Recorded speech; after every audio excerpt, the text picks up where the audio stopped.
PBI করেছিল, দুইটি তদন্তই প্রভাবিত হয়ে সম্ভবত ঘুষের মাধ্যমে ফাইনাল রিপোর্ট দিয়েছিল।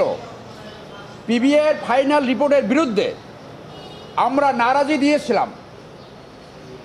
নারী ও শিশু নির্যাতন আদালত আমাদের নারাজি খারিজ করে দিয়ে সেই প্রভাবিত পুলিশ রিপোর্ট গ্রহণ করেছিল।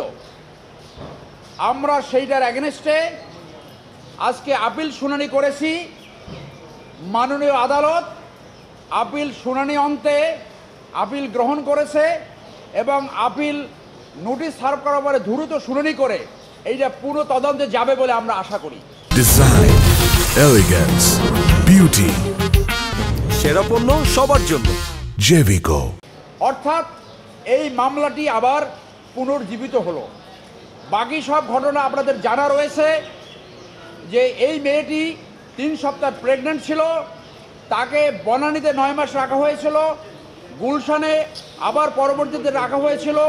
ওই বাসায় শুধু একমাত্র আনবিরি যেত এবং তার পোস্টমর্টেম রিপোর্টে তার বডির উপরে পুরুষের স্পার্ম পাওয়া গেছে, তার আন্ডার প্যান্ট, গার্মেন্টস এবং ব্রা এইগুলো সব সেরা ছিল।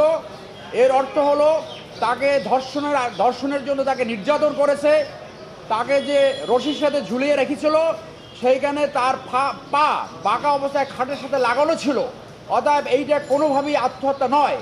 কোর্ট আমাদের সাবমিশন শুনে আপিল গৃহীত হয়েছে এবং দ্রুত এই আপিল নিষ্পত্তি হয়ে আমরা আশা রাখছি এই মামলা আবার তদন্তে যাবে এবং তদন্তের মাধ্যমে এই যে ভিকটিম পরিবার এবং বাদী তারা ন্যায় বিচার পাবে এবং বাংলাদেশে এরকম ঘটনা যাতে কখনো না ঘটে।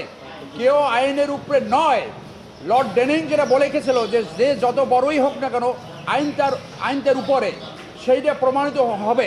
এই প্রিন্সিপাল একিউজ হাইকোর্টের আদেশ ভায়োলেট করেছিল। আপনাদের মনে আছে ভিডিওর মাধ্যমে যার সাথে 2 বছর স্বামী স্ত্রীর মতো সংসার করেছে তাকে বলেছিল তুই চোর, তুই চোর।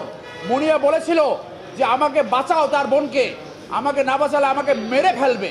এত বড় নিষ্ঠুর, এত বড় বর্বর, যার সাথে 2 বছর প্রেম করেছে তাকে খুনের আগে আবার পুনরায় ধর্ষণ করেছে।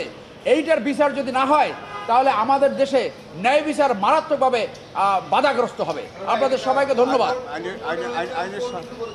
বিজয় 13 প্রিজাইডিং জাজ মাননীয় বিচারপতি শহীদুল করিম। এইটা আপনি জানেন এখানে তো বিপক্ষ আছে যারা আসামি, তাদের কাছে সার্ভ হবে, সার্ভ হওয়ার সাথে সাথে মামলা রেডি হবে এবং মামলা শুনতে হবে। নোটিশ সার্ভ হবে, তারপরে শুনতে